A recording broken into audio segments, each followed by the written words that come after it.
നമസ്കാരം. കഴിഞ്ഞ എപ്പിസോഡിൽ നമ്മൾ നാടകവുമായി ബന്ധപ്പെട്ട ഒരു കഥ ഞാൻ പറഞ്ഞിരുന്നു. ഒരു ചെറിയ കഥ, പക്ഷെ ഒരു വലിയ നഷ്ടത്തിന്റെ കഥ, എന്റെ വാച്ച് പോയത്. നാടകമായിട്ട് ഒരുപാട് കുറെ രസകരമായ അനുഭവങ്ങളുണ്ട്. രക്ഷിക്കുന്നത് നാടകം ഒരു ഭ്രാന്ത് പോലുണ്ടായിരുന്ന കാലം. എവിടെയെങ്കിലൊക്കെ നാടകം ഉണ്ടെങ്കിൽ അവിടെയൊക്കെ പോയി നാടകം കാണുക. പ്രത്യേകിച്ച് ഈ നാടകത്തിലൊക്കെ അഭിനയിക്കണമെന്നൊക്കെ വലിയ ആഗ്രഹം, പക്ഷെ അഭിനയിക്കാൻ അറിയത്തില്ല എന്നുള്ളത് വേറെ കാര്യം.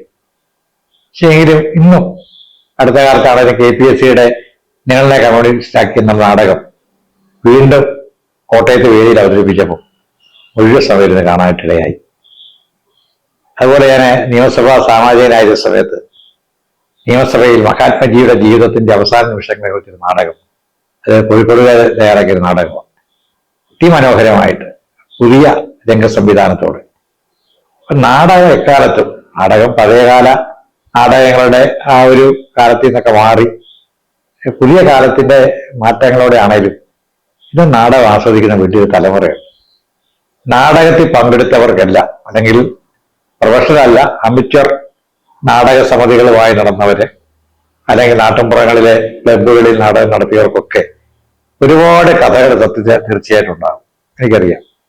കാരണം വല്ലായ്മകൾ, ഇല്ലായ്മകൾ, ഇതിനിടയിൽ നിന്നുകൊണ്ടാണ് ഈ നാടകങ്ങളെല്ലാം നടന്നത്. വലിയ ആർഭാടങ്ങളൊന്നുമില്ല. നാട്ടിലെ ഈ നാടകത്തിന്റെ കാലം എന്ന് പറയുന്നത് കപ്പ പറിക്കുന്ന സമയമാണ്. അന്ന് മിക്കവാറും റബ്ബർ ഇത്രയും വ്യാപകമായില്ല. അപ്പൊ കപ്പ പറിച്ചു കഴിഞ്ഞാൽ അവിടെ തന്നെ ഈ കളവെല്ലാം ഫ്രീ ആവും. വലിയ വിശാലമായ സ്ഥലങ്ങളാണ്. അവിടെ തൽക്കാലം ഒരു സ്റ്റേജ് കെട്ടി നാട്ടിലെ കലാകാരന്മാരും ഒക്കെ കൂടെ ചേർന്ന് നാടകം അഭിനയിക്കുന്ന ഒരവസ്ഥ. ഇന്നത്തെ പോലെ മറ്റ് സംവിധാനമില്ലാത്തത് കൊണ്ട് ഇഷ്ടം പോലെ കാണികളെയും കിട്ടും. വളരെ രസകരമായിരുന്നു. സ്വന്തം നാട്ടുകാരുടെ മുമ്പില് അങ്ങനെ തലയെടുപ്പോടെ വിശ്വപ്രശസ്തമായ പല കഥാപാത്രങ്ങളെയും അവതരിപ്പിക്കാൻ കിട്ടുന്ന ഒരു സന്ദർഭം എന്ന് പറഞ്ഞാൽ ഒട്ടും മോശമല്ല.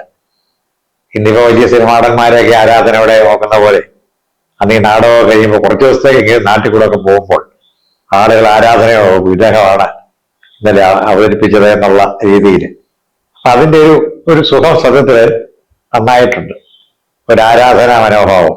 അങ്ങനെയുള്ള നാടകത്തിന്റെ ഒരുപാട് കഥകളുണ്ട്. ഞാൻ പണ്ട് നേരത്തെ പറഞ്ഞതാണെന്ന് തോന്നുന്നു. നാടകം എഴുത്തു തുടങ്ങിയ സത്യത്തിൽ നാടകത്തിന്റെ ഗാനരചനയിലൂടെയാണ്.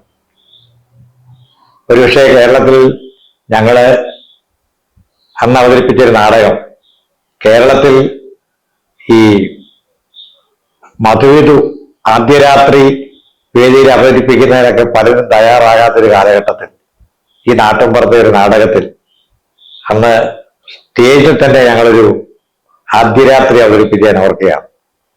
ഒരു പരീക്ഷണമായ സത്യത്തില്, പക്ഷെ അത് വലിയ കയ്യടി കിട്ടിയൊരു സന്ദർഭമായിരുന്നു.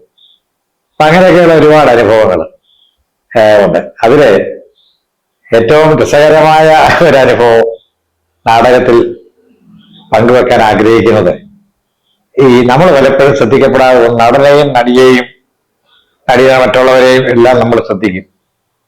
പക്ഷേ ഈ നാടകത്തെ ഏറ്റവും ഭംഗിയാക്കുന്നതിൽ വലിയ പങ്ക് നിർവഹിക്കുന്ന ഒരു വിഭാഗം ആൾക്കാരുണ്ട്.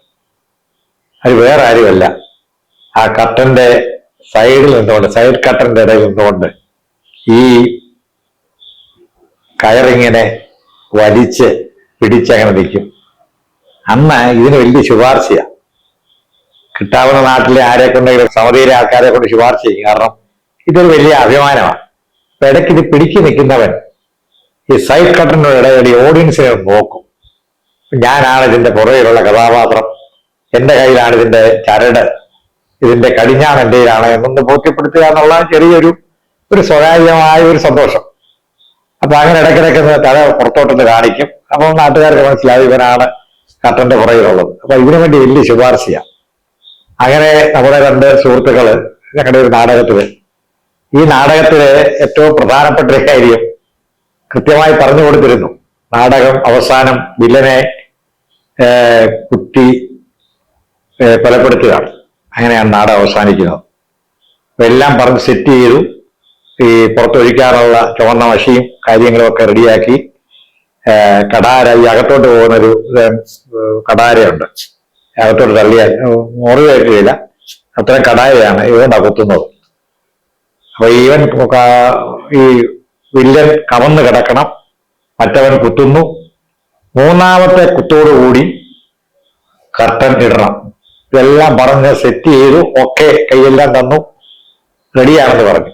നാടകം നല്ല മനോഹരമായിട്ട് അവതരിപ്പിച്ച നാടകത്തിന്റെ ആ രസം അങ്ങോട്ട് മൂത്ത് കഴിഞ്ഞപ്പോ നമ്മുടെ രണ്ട് വിദഗ്ധന്മാരും വിദ്വാൻമാർ ചെയ്തത് എന്താണെന്ന് ചോദിച്ചാൽ, അതിനപ്പുറത്തൊരു ഇതിന്റെ ചൂട് പോലെ ഉണ്ടായിരുന്നു.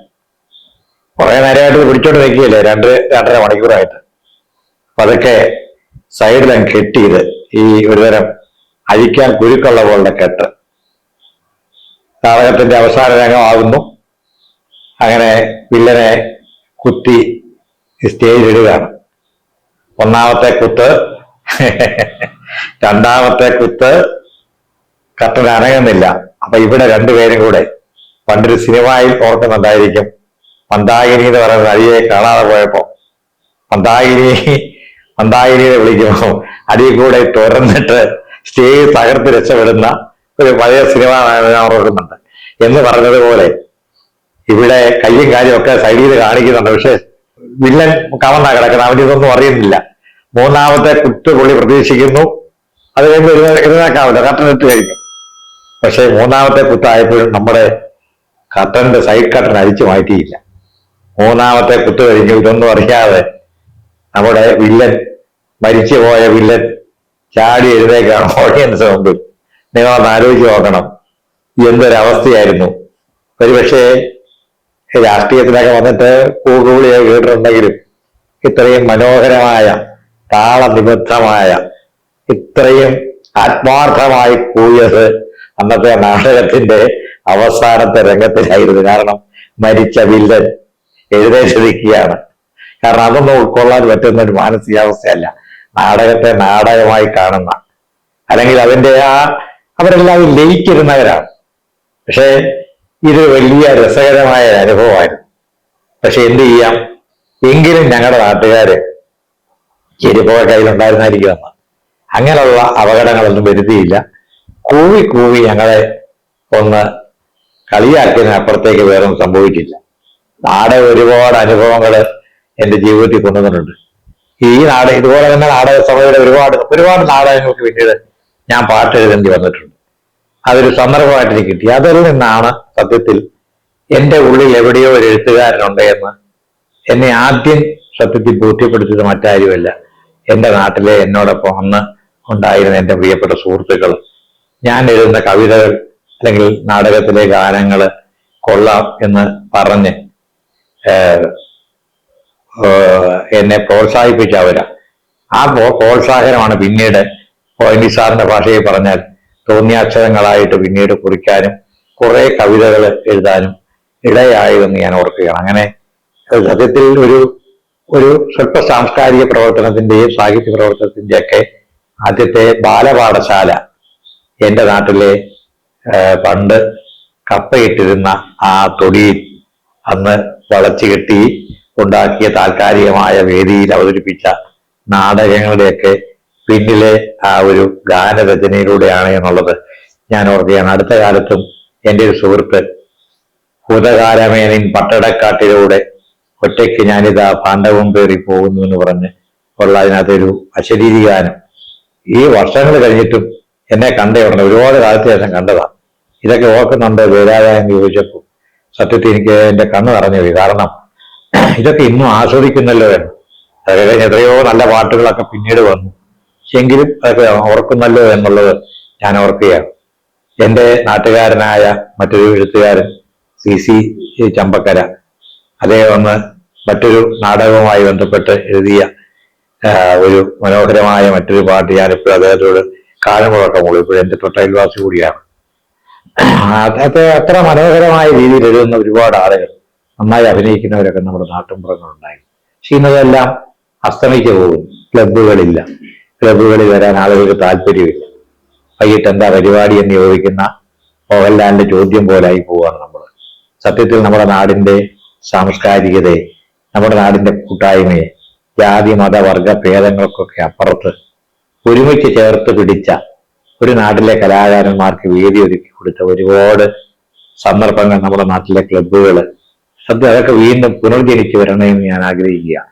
കാരണം ഇന്ന് നാട്ടിൻപുറങ്ങളിൽ കാണുന്ന ഒരുപാട് വൈരൂപ്യങ്ങൾക്ക്, ആ വൈരൂപ്യങ്ങൾ ഇല്ലാതാകാൻ ഇത്തരം സാംസ്കാരിക കൂട്ടായ്മകൾക്ക് ഇനി ഒരുപാട് ചെയ്യുവാനുണ്ട് എന്നുള്ള പൂർണ്ണമായ ബോധ്യം ശ്രദ്ധിച്ചിട്ടുണ്ട്.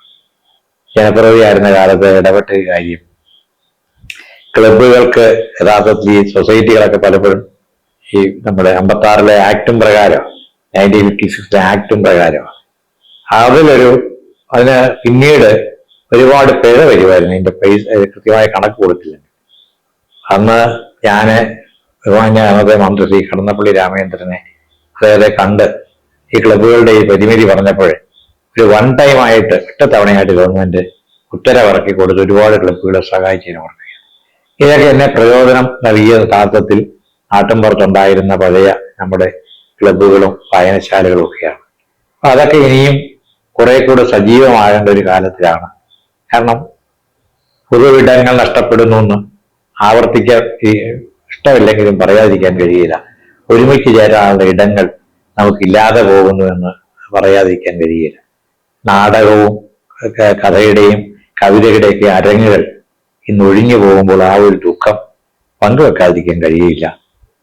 മറ്റൊരു സന്ദർഭത്തില് മറ്റൊരു നാടക അനുഭവം, ഒരുപക്ഷെ ആ നാടകാനുഭവത്തിൽ PT ഉഷയും ഞാനുമായി ഒരുമിച്ച് ഓടിയിരുന്നെങ്കിൽ PT ഉഷയെ ഞാൻ തോൽപ്പിക്കുമായിരുന്നുവെന്ന് എനിക്ക് 100% ഉറപ്പായത്. കാരണം വേദിയിൽ നിന്ന് പോയത് അത്ര വലിയ സ്പീഡിൽ നിന്നാണ്.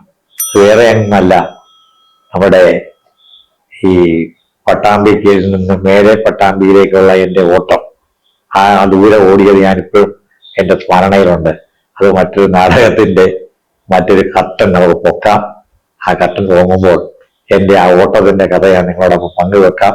അങ്ങനെ നാട്ടിൻപുറത്തിന്റെ നന്മകൾ, പണ്ട് വെണ്ണിക്കുളം പറഞ്ഞ പോലെ നാട്ടിൻപുറം നന്മകളാൽ സമൃദ്ധം എന്ന് ആവർത്തിച്ചത് തീർച്ചയായിട്ടും ശരിയായിരുന്നു. ആ നന്മകളിലെ ഒരു ചെറിയ ഉൾക്കൊടിയിൽ ഉള്ള ഒരു മഞ്ഞിന്റെ കണിക, ആ കണികയാണ് നിങ്ങളോട് ഞാൻ പങ്കുവെച്ചത്. ഈ കണിക അവിടെ തന്നെ നിൽക്കട്ടെ എന്നാഗ്രഹിക്കുന്നു. ഒരിക്കൽ കൂടി ഈ ചാനലിൽ നിങ്ങൾ കടന്നു വരാനും എന്നെ പ്രോത്സാഹിപ്പിക്കാനും എൻ്റെ ജീവിതത്തിന്റെ ഇതുപോലെ അനുഭവങ്ങൾ പങ്കുവെക്കാനും സന്ദർഭം ലഭിക്കുന്നതിൽ സന്തോഷമുണ്ട്. നിങ്ങളെ തീർച്ചയായിട്ടും പ്രോത്സാഹിപ്പിക്കാം എന്നുകൂടെ ഈ സന്ദർഭത്തിൽ സൂചിപ്പിക്കുന്നു. എല്ലാവർക്കും നന്ദി, നമസ്കാരം.